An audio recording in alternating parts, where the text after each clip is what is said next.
তাকে বাংলাদেশের মানুষ আন্দোলন করে ক্ষমতা থেকে হটিয়েছিল, এটা তাদের মনে রাখা উচিত। জুলাইয়ের তৃতীয় সপ্তাহে দেশ ছেড়ে পালানোর গুজব ছড়ানোর পর শেখ হাসিনা খুব দাম্ভিকতার সাথেই বলেছিলেন শেখ হাসিনা পালায় না।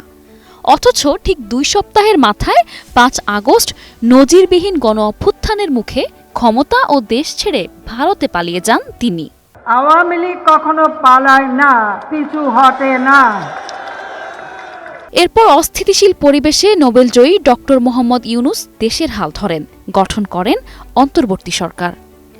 বাংলাদেশের অন্তর্বর্তী সরকারের উপদেষ্টা বা নীতি নির্ধারকরা বেশ কিছুদিন ধরেই আকারে ইঙ্গিতে বা খোলাখুলিভাবে বলে আসছিলেন যে ভারতের কাছে শেখ হাসিনাকে তারা ফেরত চাইবেন, যাতে তাকে গণহত্যার জন্য বিচারের কাঠগড়ায় তোলা যায়।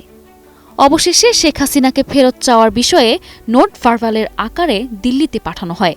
এদিকে দিল্লি খুব একটা আমলে নিচ্ছেন না এ ব্যাপারটি।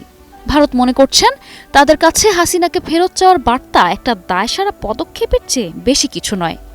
ভারতের সাবেক শীর্ষস্থানীয় কূটনীতিবিদ পিনাকরঞ্জন চক্রবর্তী বলেন, মনে রাখতে হবে 5 আগস্ট শেখ হাসিনার নামে সে দেশে কোনো মামলা ছিল না। সুতরাং শেখ হাসিনা যখন ভারতে এসে নামেন তখন তিনি কোনো ফেরার আসামি বা এফসি ছিলেন না।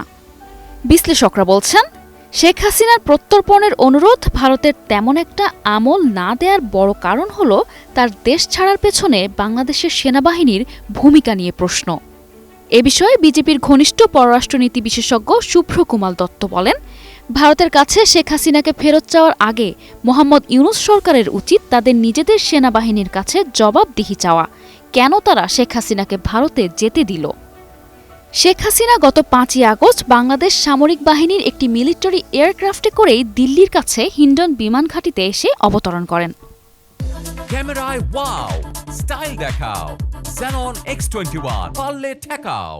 এদিকে ভারতের পররাষ্ট্রমন্ত্রী এস জয়শঙ্কর 6 আগস্ট পার্লামেন্টে জানান, শেখ হাসিনাকে বহনকারী বিমানটি যাতে দিল্লিতে এসে নামতে পারে তার জন্য বাংলাদেশ সেনাবাহিনীর তরফে ভারতের কাছে আগাম অনুমতি বা ফ্লাইট ক্লিয়ারেন্সও চাওয়া হয়েছিল এবং সেই ঘটনার পর থেকে আজ অবধি বাংলাদেশ সেনাবাহিনীর নেতৃত্বেও কোনো পরিবর্তন হয়নি। অপরদিকে শুভ্রকমল দত্ত আরও বলেন, যে পরিস্থিতিতেই শেখ হাসিনা ভারতে এসে থাকুন তার পেছনে বাংলাদেশের বর্তমান সেনা নেতৃত্বের একটা সক্রিয় ভূমিকা অবশ্যই ছিল।